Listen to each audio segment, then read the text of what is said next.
Hello guys, જય દ્વારકાધીશ, જય માતાજી. અમે જઈ છીએ ગુડુબેનને ઓફિસ મૂકવા. કા વનરાજ જવું છે ને? જો ફાઈબા ભેગો હાલતો થઈ ગયો. હવે ને આવું નહીં હોય હો અમારા ભેગું. ત્યાં ઓફિસ જવું હશે. રાઠોડ સાહેબ ગાડી લઈને હાલતા થઈ ગયા. શું કે કઈ બાજુ ઘૂમને રાજકોટમાં તો વરસાદ બહુ જ છે. જો આખી રાત આવ્યો. કા હેમંતરાજ, વરસાદમાં નાવું છે? ખોટાડા નાતો તો નથી તું વરસાદ આવે ત્યારે. નાવું છે તારે? હેલો ગાઈસ, સ્વાગત છે તમારું બ્લોગમાં. આપણે ફરીથી વરસાદમાં નીકળી ગયા છીએ રાજકોટની બજારમાં એન્ડ ફરવા માટે. વનરાજભાઈને વરસાદમાં બહાર જવું હતું તો એને લઈને આપણે નીકળ્યા છીએ અત્યારે. અને અત્યારે વરસાદ આવે છે રાજકોટમાં. તમારે ત્યાં કેવો વરસાદ છે? આજે સવારથી વરસાદે કહેવાય ને કે આમ જબરજસ્ત બેટિંગ કરી એવું લાગે છે. મારી આવે છે કા ધબધબાટી એમ. આપણે દ્વારકા મીઠાપુર બહુ જ છો. હે, મને ઘણાના ફોન આવ્યા હતા. બધા કહેતા હતા કે મીઠાપુરમાં બહુ જ વરસાદ છે, દ્વારકામાં છે.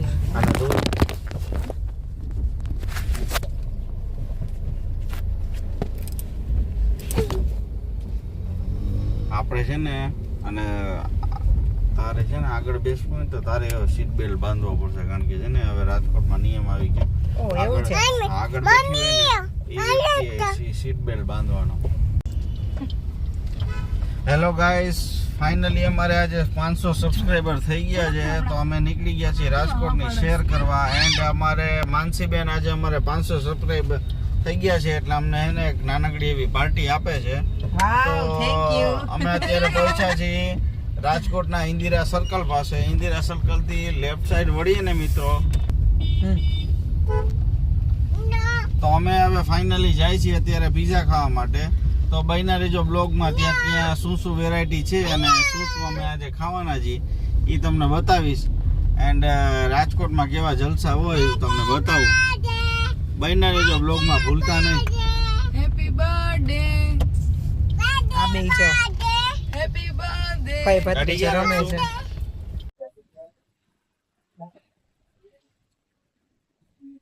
પાંચસો સબસ્ક્રાઇબર થઈ ગયા એટલે માનસીબેન પાર્ટી આપે છે. અમે આવ્યા છીએ પાર્ટી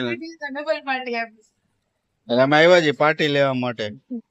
જોવો તમે, આ ચાલુ છે પાર્ટી. બહુ મસ્ત, જોરદાર. હાલો પાર્ટી કરવા. આવું કઈ કજુ તો સ્ટાર્ટરમાં છે. સ્ટાર્ટરમાં આવું બધું છે. હજી મેઇન કોર્સ તો બાકી જ છે. મેઇન કોર્સ બાકી છે, હજી આ સ્ટાર્ટર છે. હાલો પાર્ટી કરવા. ફાઇનલી પિઝા આવી ગયા છે, ગાર્લિક બ્રેડ આવી ગયા છે.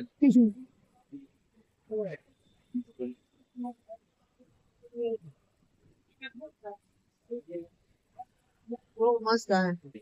કેવી છે ગાર્લિક બ્રેડ? બહુ સોફ્ટ ને બહુ મસ્ત છે. એમ સોફ્ટનેસ કેવી છે? અરે આમ જોવો છે ને. ચાલ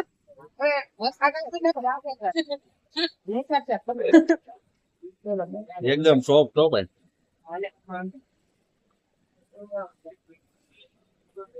વાહ ભાઈ વાહ, મોજ આવી છે. હાલો પીઝા ખાવા. ફાઇનલી આવી ગયું છે ડેઝર્ટ. અત્યારે આઈસ્ક્રીમ ખાય. હવે કેવો છે આઈસ્ક્રીમ? જો તમે એક્સપ્રેશન જોઈ લીધા, આઈસ્ક્રીમ કેવો હતો ને, જબરજસ્ત.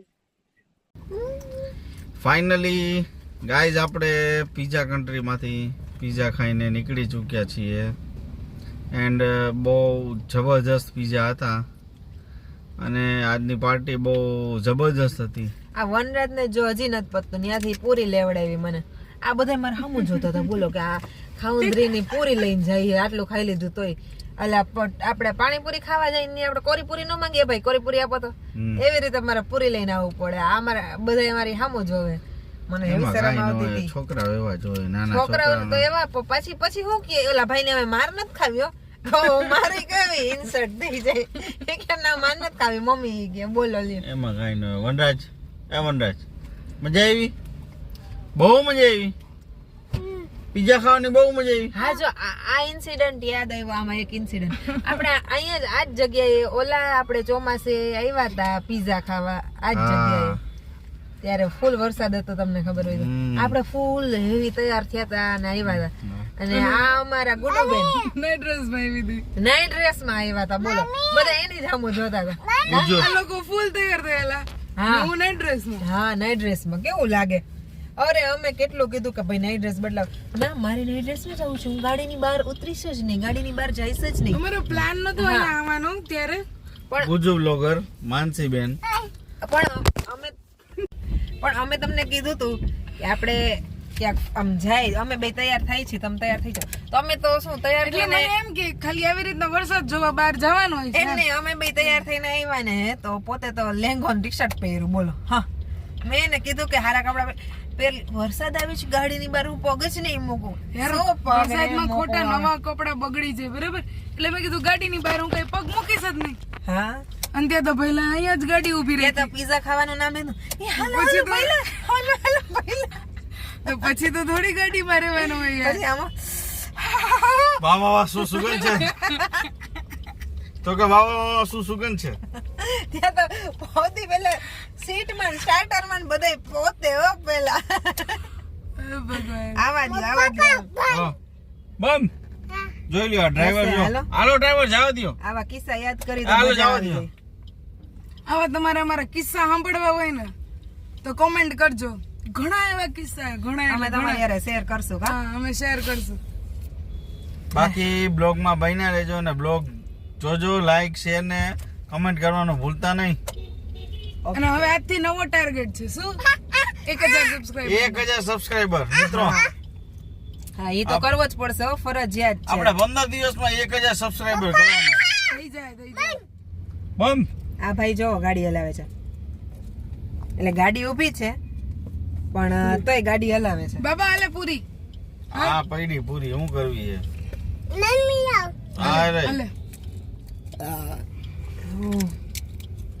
હાલે ધરાઈ ગયા હો. હાલો જાસુ. જાસુ. હાલો ચાલો મિત્રો. કઈક અલગ મોજ કરીને આ લોકોને બતાવીએ આપણે. હાલો જય દ્વારકાધીશ.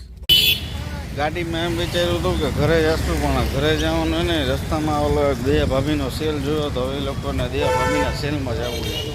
એટલે અમે અત્યારે હાઈલા જાય છે દયા ભાભીના સેલમાં જવા માટે. હા આગળ આગળ હાઈલી જાય છે.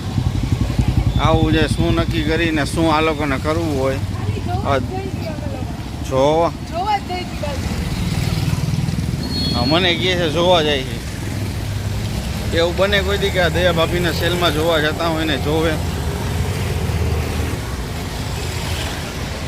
આવો સેલ છે દયા ભાભીનો. જાય છે અંદર શું હોય. હાલો ફાઇનલી અમે ખાલી શોરૂમમાંથી ખાલી હાથે બહાર આવી ગયા. કારણ કે છે ને એ ભાઈ અમને એને એક લાલચ આપી હતી. એને એમ કીધું કે અમારો જે દયા ભાભી શોરૂમ છે ને એ બાજુમાં નવો શોરૂમ બને છે અને 8 તારીખે એનું ઓપનિંગ છે. આવી જાય જો તમને ગાઈસ તમને વનરાજ છે ને પ્લેન બતાવે. પ્લેન જો સામેના ભાગમાં રોડ ઉપર પ્લેન પડ્યું છે. જો તમે ઝૂમ કરીને બતાવું છું તમને. આ બતાવતું હશે પ્લેન. બોલતી કહો કે રોડ ઉપર પાર્ક કરીને વયા ગયા. એમને કોણે રોડ ઉપર પ્લેન કોને પાર્ક કર્યું? વનરાજે રાઈટ. વનરાજનું કેવું એમ છે કે ભાઈ આ રોડ ઉપર ભૂલથી પડ્યું રહ્યું છે તો આપણે ઘરે લઈ જઈએ. 3 માળનો દયા ભાભી શોરૂમ. ભૂલતા નહીં બધા આવી જાજો. 8 તારીખે ઓપનિંગ છે. દયા ભાભી તો બચી ગયા. હું બચી ગયો ભાઈ. આ લોકો મારા ઉપર કોઈ દયા ખાતા નથી કોઈ પણ જાતની. દયા ભાભીની દયા આ લોકોને આવે કે ન આવે મારી એ નથી આવતી. આપણે તો બચ્યા. મારા ભાઈના ઘરે ગયા છીએ. જો એના શાળાનો છોકરો છે એને હમણાં જો માતાજીના માંડવામાં ગયો ને તો જો ધૂણવાની એક્શન કરે. જો હેલો મિત્રો, ફાઇનલી આપણે ઘરે આવી ગયા છીએ અને હવે આપણે આખો દિવસ કેવો રહ્યો એ તમે બ્લોગમાં જોયું જ હશે. તો ફાઇનલી હવે રાતના અત્યારે 10:30-11 વાગી ગયા છે ને હવે ઘરે આવીને હવે થોડોક આરામ કરશું. તો ફરી મળીશું નવા બ્લોગમાં. ત્યાં સુધી બધાને જય દ્વારકાધીશ, જય માતાજી. અને હા, નવા હોય તો સબસ્ક્રાઈબ કરવાનું ભૂલતા નહીં, જૂના હોય તો લાઇક એન્ડ શેર કરવાનું ભૂલતા નહીં. બરાબર, તમારા લોકોનો ખૂબ સપોર્ટ મળે છે તો ખૂબ મજા આવે છે. બ્લોગ જોવાની મજા આવતી હોય તો કમેન્ટ કરજો એન્ડ લાઇક એન્ડ શેર કરવાનું ભૂલતા નહીં. જય દ્વારકાધીશ.